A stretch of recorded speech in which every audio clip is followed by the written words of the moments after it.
Hello, everyone. Following EU's approval of the 50 billion euro aid package to Ukraine, President Zelensky made a statement, thanking them and pointing out that this step was a signal to Russia, a signal of unity for Europe. But, of course, we know not all is well there. First of all, there is the ongoing dissent from Hungary. This time they managed to talk some sense into them and,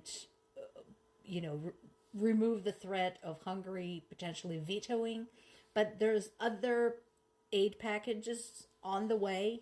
There's going to be more of those discussions, and we don't know how that's going to go.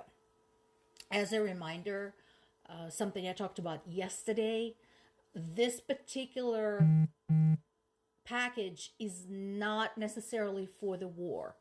While every little bit helps, this is actually for boosting Ukrainian economy, rebuilding, and improving Ukraine's financial status as it is formally working on joining the EU. So we'll kind of see how the money will be distributed, which is why I'm pointing out there are other aid packages that are specifically for the war. We're talking ammo, we're talking supplies, we're talking new weapons, and so on. So that piece is separate, and that has yet to come, as is the delivery of F-16s. Somebody pointed out in the comments how awesome it's going to be once Ukraine gets them. The problem is that, yes, it would be absolutely awesome. It would be boss. But there's no specific delivery date. They said sometime between 24 and 25. So, when? When is that going to happen? So those concerns are still in place. Meanwhile, Russia continues to lie. Woo! I feel like I should have this as a separate topic, like Lie of the Day or something like that. Like Stephen Colbert has Meanwhile and, his science segment and the education segment. I feel like I should just collect these in their own separate group. But, so, what is this all about? As the election approaches, Putin made this big speech how the war in Ukraine is actually Russia's fight for existence, which I don't understand. How could you be fighting for your existence when nobody's attacking you?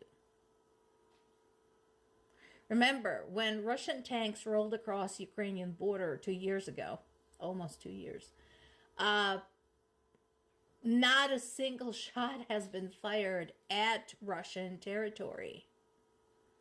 Russia had annexed Crimea by then and has been fueling civil war in the Ukrainian southeast and eastern regions.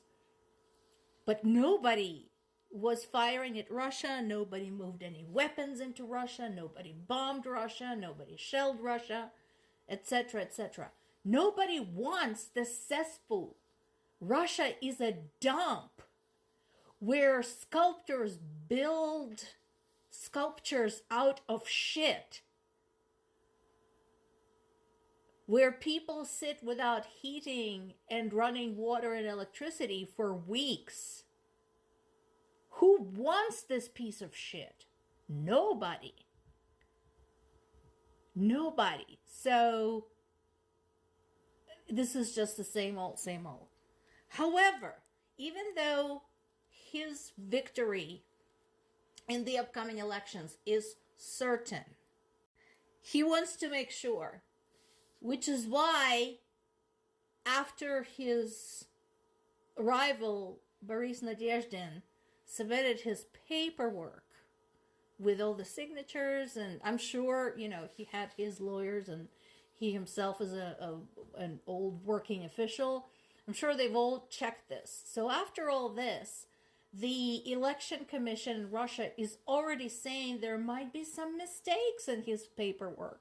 which will prevent them from putting him on the ballot. So even though Putin's position is secure, he still doesn't want anyone's name on the ballot except his own. And then there's this, not the first case, not unfortunately the last in all likelihood, but French aid workers were killed during one of Russian strikes against Ukraine. So these people weren't NATO spies or military or anything. They were aid workers. You know, they were there to help. But as it often happens, they were in the wrong place at the wrong time, which is just about everywhere and any time in Ukraine these days. And they were killed in one of the strikes. And again, you know, when you raise hell when aid workers are killed in one country but not another, there's something wrong with your perception of what's right and what's wrong. Aid workers have been killed in Ukraine, have been getting killed in Ukraine for a long time now. And neither they nor their family are getting any coverage or any justice.